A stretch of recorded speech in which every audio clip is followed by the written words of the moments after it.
Today we're going to be talking about how to train a 35-year-old female that weighs about 169, 170 pounds. She's intermediate, she's not a beginner, but she's not quite advanced. The first core movement pattern we're going to do is going to be back squats. So this intermediate client has started at the beginner level where they've gone from maybe some box squats, they've done goblet squats, maybe some heel elevated squats.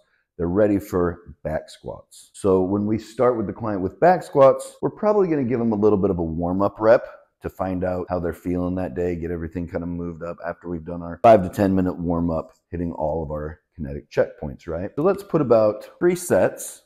We're going to have one warm-up set, 1 or 2 warm-up sets in there, but it's just going to be a very lightweight working up to her working weight. So we'll do 3 sets, and we're going to go probably 12, 10, 8, adding more weight as we decrease the rep range, as long as she's feeling okay, right? If she's feeling like 12 is good and that weight is good, maybe we can just go down to 10 and add a little bit more. The next core movement pattern that we're going to do, plates push-up. Now, if you haven't done this exercise, it's fairly challenging. You have a plate on the ground. Your client is on top of the plate. They go from right or to left, and you tell them right or left. That's a great way to get engaged with your client so they don't get bored. I've seen plenty of people do this where they just watch their client go left to right.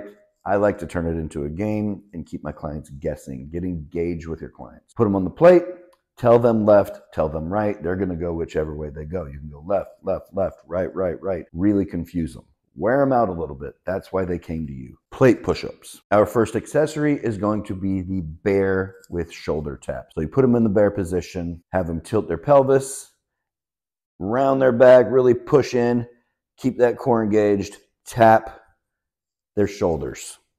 Really good exercise, very challenging. I like to get involved and push on one side slightly. Not too hard, we're not trying to kill them, right? Push on one side slightly, and then go to the other side, push on that side. Challenge your clients. They want you to get engaged with. Bear with taps. For our next CCA, she's done quite a bit of work.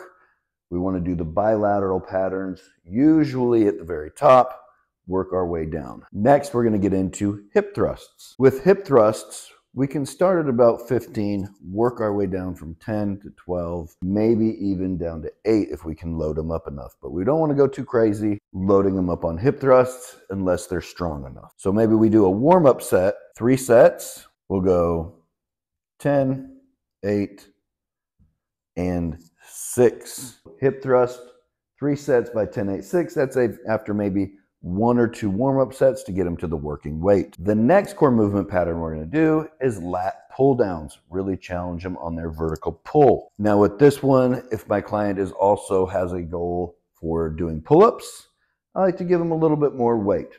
2 different exercises. If you haven't done a pull-up and you're doing lat pull downs, they feel a lot different trying to control the hips moving up in space.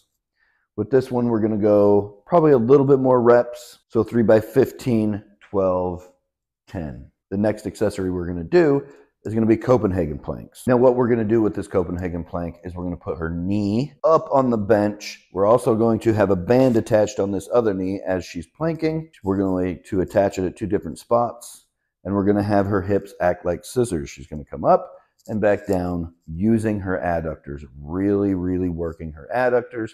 Those are a synergist in the squat, and they're really good at helping you get out of the hole of the squat. Give those a try.